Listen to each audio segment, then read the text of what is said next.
Hello, guys. My name is Nicholas Earl, and welcome back to another edition of Baseball Talk with Your Brothers.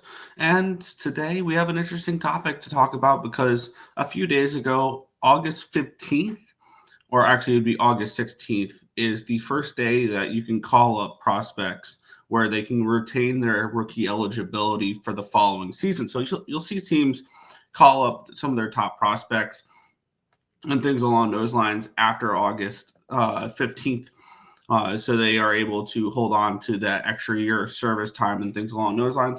And we got three top 100 prospects to talk about, and then I also want to touch on two top three prospects that were called up from high A to double A at pretty young ages. So that'll be pretty interesting to go over. And we'll get it started here with the eighth overall prospect in all of baseball. Samuel Basallo has made his debut with the Baltimore Orioles. I'm actually happy that I was able to do this video a couple days after the whole thing because it gives me some time gives me a few games to really have some stats for these guys.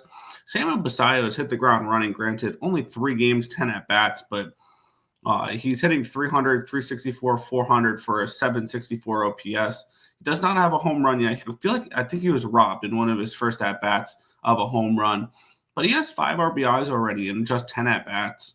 Only 1 strikeout, so 10% strikeout rate. No walks though, and he is somebody who is going to be offense first. He's going to be a big bat and a really good arm. That's all he really is. 55 hit. 60 power, 40 runs, 70 arm, but a 45 field, 60 overall prospect. He was the number 8 for the Baltimore Orioles. And he is somebody who should be playing most every single day the rest of the season. I expect him to DH a bunch, especially after they traded Ryan O'Hearn, and maybe play some first base. And I think he might play a game or two a week at catcher to kind of develop his catching game there. He can throw, but other aspects of his catching game, his framing, his receiving, and stuff like that, just not the greatest. So he is going to be very dependent on the bat. And so far, he's hit pretty well in the major leagues, and I look forward to seeing what he continues to do here. Obviously, only 3 games to go over, but in Norfolk this year, 270, 377, 589 for a 966 OPS, which was really good in 76 games. He had 23 home runs, 67 RBIs, so someone with a lot of power there. I expect that to be able to translate into the major league ranks. Samuel Basallo has made his debut already, and so has this guy here. Nolan McLean, right-handed pitcher, New York Mets, the 37th overall prospect. Now, don't be shocked when also later this week, he was in and out of the top 100, but I'm hearing reports that we could see Brendan Sproat as well, another Mets top pitching prospect, making his debut at the Mets, so that could be exciting to see as well. Nolan McLean in his first start was really solid. He went 5 1/3 innings pitched. He did walk 4, but he struck out 8, 2 hits in 5 1/3, a 118 opponent's batting average, which he looked really, really strong in that game against the Seattle Mariners. Threw a few really nasty pitches. Just his arsenal in general is awesome. He's somebody who throws a lot of different pitches. 55 fastball, 55 curveball. That curveball is nasty. I think that's better than a 55 curveball. His 70 ranked slider. He is one of the best sliders in all of baseball. Cutter 55, changeup 40, 45 control, 55 overall. The control is an issue potentially, but I do think he will be fine. And I don't think I've seen somebody spin the baseball like that in a hot minute. Now, I get it. It's only 1 game, but I've heard reports that his curveball already has more RPMs than someone like Charlie Morton, who has been one of the best spinners of a curveball that we've seen in the last few years in the major leagues. Nolan McLean made his debut at the Mets. The Mets desperately needed something along those lines for a pitcher to go out there and pitch pretty well.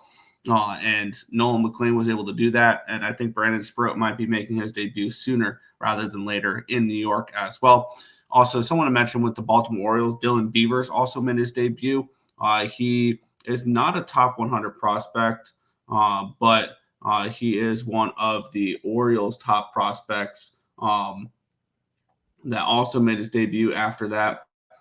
As he is the 3rd ranked prospect in the Orioles system. And so far, he is hitting 286, 444, 357 with an 801 OPS. only 1 RBI, 5 strikeouts, 4 walks. So someone else I want to touch on there. Here's an interesting one, though.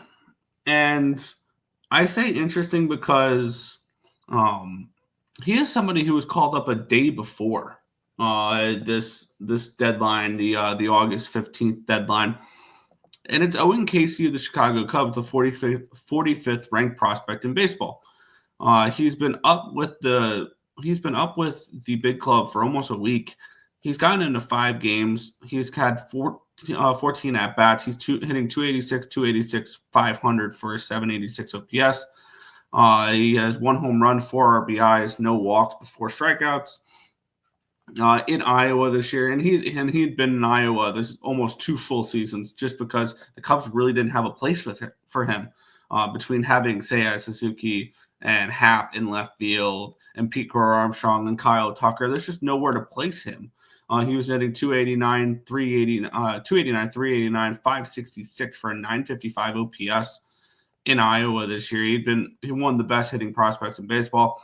I have a feeling he's going to get optioned back down to Iowa before the end of the season, though, so they don't burn a year of him. And this is the backup plan if Kyle Tucker does not sign with the Chicago Cubs over the offseason. And I think that whether or not Kyle Tucker signs really dictates his future in Chicago going forward. But he is somebody who absolutely can get you a decent major league talent in return if they do look to trade him in the offseason.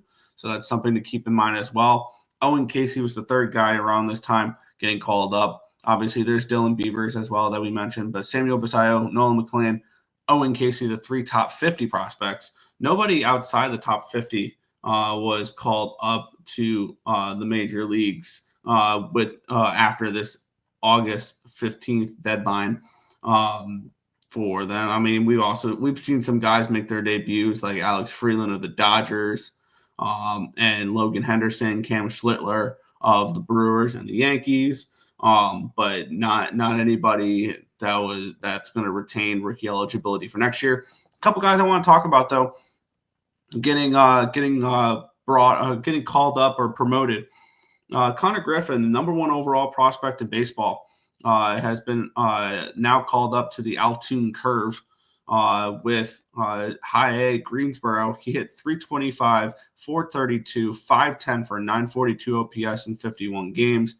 He had 7 home runs, 36 RBIs, walked 28 times, struck out 46 times, but had 33 stolen bases. He's had 60 stolen bases in the minor leagues so far this year between low A, high A, and now double A. He's already gotten one. He's been only in double A for 1 game, had 4 at-bats, went 1 for 4. Nothing crazy there, but did have a stolen base already. He has ridiculous speed. Connor Griffin is tooled up. 55 hit. That's the big question mark for him as a 55 hit tool. 60 power, 70 run, 70 arm, 60 field, overall 65. He is the best prospect in baseball right now. Between him and Kevin McGonigal are the top 2 prospects in baseball right now. He was the 9th overall pick by the Pirates last year in 2024 draft. Out of high school. He is 19 years old in Double A now. Don't be shocked when he makes his debut at 21 years old and is able to hopefully give the Pirates a little bit of jolt in their lineup there. He has been absolutely awesome so far in the minor leagues. His hit tool is getting better and better. The one thing that we were really worried about with him, and he has looked really, really good. He got the call up to Double A. One other guy did get the call up to Double A as well. Leo DeVries, shortstop in the Oakland Athletic system, had been called up to the Midland Rockhounds. Now, he did spend some time in Double A with the Padres system, if I remember right. No, he didn't. My bad. He was just in High A with Fort Worth, and then he got called up to, I believe it was Lannister there. And now he is up with the Double A team of the Oakland Athletics in High A. He hit 268, 338, 518 for an 856 OPS, 2 home runs, 12 RBIs. He's now in Double A at 18 years old, which is a really fast progression for him. Now, granted, he has been in the major league ranks for a couple years now, or actually for 2 years now. He was signed back in January of 2024 by the Padres for $4.2 million. And he was somebody who he was somebody who moved up really, really quick through the system of the Padres. He was the top prospect of the Padres when they traded him in that Mason Miller trade.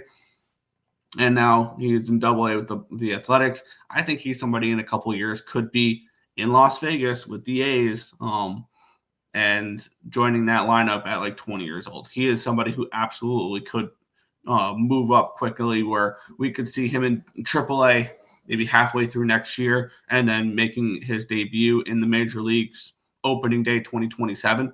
So he's somebody to keep an eye on as well. Leo DeVries, the shortstop in the Oakland Athletic system, got called up as well as to Double A as a teenager.